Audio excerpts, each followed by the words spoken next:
Good morning to all my friends and family, and welcome to Jim's 5am Club. And just looking around, I can just see the fading lights of the city of Sydney. And only moments ago, when I was riding in on my motorbike, I could see a sky full of stars. And now all I can just see is just one star, one fading star. And of course the moon, the half moon there, sitting above the Harbour Bridge. And ever since I was a young boy, I don't know if you can make out that little star there in the sky. It's just that one star left in the sky, and all the other stars have been brightened out by the glow of the pending sunrise. But one thing I remember as a kid that's always fascinated me, and it will never ever cease to fascinate me, is when you look up into the sky and you just see the billions and billions of beautiful stars. And to think that we only see a small slither of the universe and the number of stars. And as we said, there are billions of stars, and each of those stars represent a sun, a universe, and it's just absolutely mind-boggling. But the other thing that I always think about, and I want to talk about today, is what is reality? What actually is reality? Because when we look up at the sky at night and we see all of those stars, some of those stars that we're looking at are no longer there. They have died. They have evaporated, and yet their light is still continuing its path. And what we're actually seeing is the light from a star that may no longer be in the universe. It may have been a dead star. So we're seeing the light, we're seeing the star, but that star is no longer there. The light from that star began its journey billions of years ago,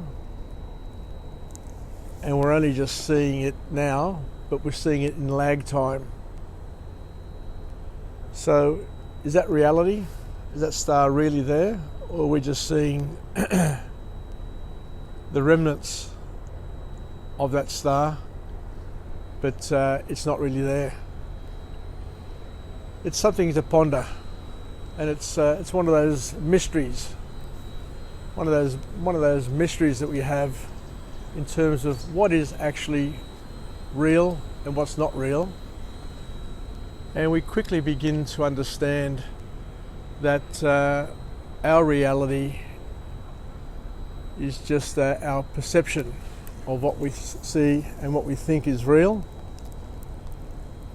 And it happens all the time. So how many other things in our world, how many other things in our lives do we think we see, when in actual fact it's something which is maybe a figment of our imagination, and something which has happened, or we've just been able to notice it where other people are no longer noticing it.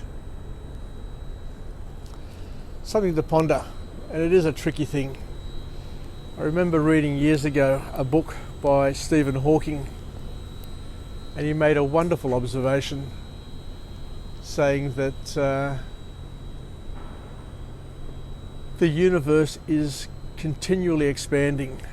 It's continually expanding, it's continually growing, and each star, each planet is getting further and further apart, or moving further and further apart as the universe expands.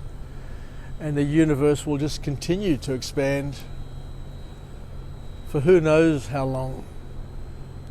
But all of these things are just mind-boggling, just to think that there are billions and billions of stars which represent suns, and we'll have the sunrise coming up shortly just over there behind the Opera House.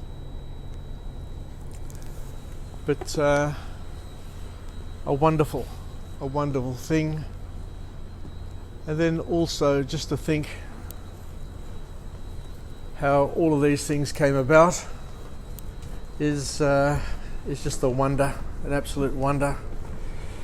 And as my spiritual father says, surely you don't think that all of these wonderful things, this wonderful creation, is just a one big fluke,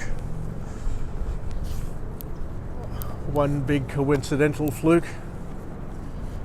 It's just something more than that. Anyway, we've got a southeasterly breeze today.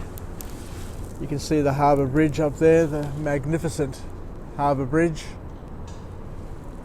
And once again, let me just show you the moon just sitting above there. It's just beautiful. What an awesome day.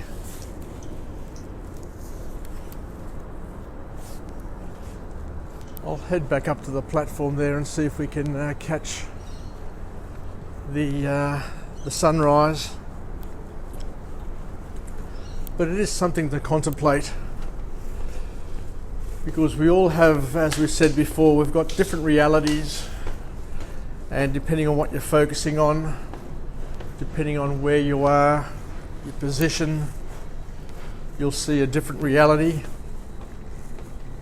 And a lot of people tend to talk about, logic and rationale, in order to explain the world and things. But a very, very simple example is, well, you look up into the sky, you see all those stars up there. You don't see every star, and some of the stars that you see have disappeared. So how strong is your logic? How much do we know? How much can we perceive? Because all we're actually seeing is a representation, a snippet, a mystery. We're only seeing a small snippet, an aspect of what is available. And I guess with years, science will be able to unravel more and more of the mystery. But we'll get to a point where it doesn't matter how much we see, how much we learn. There are just going to be things that we just are unable to fathom, unable to understand. And as I mentioned before, you can't possibly think that creation is one big monumental fluke. It can't be just a fluke. There's got to be something more behind it. There's a little kayak out there. It's a quiet morning. It's a Saturday morning, it's quiet. There's a fishing boat going out there. Must be a fishing charter. Looks like a nice day for it. But I think I'll leave it there for this morning, just to contemplate what we've just discussed, and to finish off with a positive affirmation. I'm alive, I'm well, and I feel absolutely great. To my friends and family, stay connected, stay relevant. And most importantly, when you look up at the sky at night, look up with the knowledge that this is one big, beautiful creation that we're part of. And some of those stars that you think are there are no longer there, but you're just getting the tail end of the light as it's heading through the universe, and just to think that we're just a speck, you know, in the timeline. Whilst we are nothing, we are special, and that special thing that we are is something to be celebrated. Anyway, take care, wishing you all the best, and bye from Jim's 5am Club.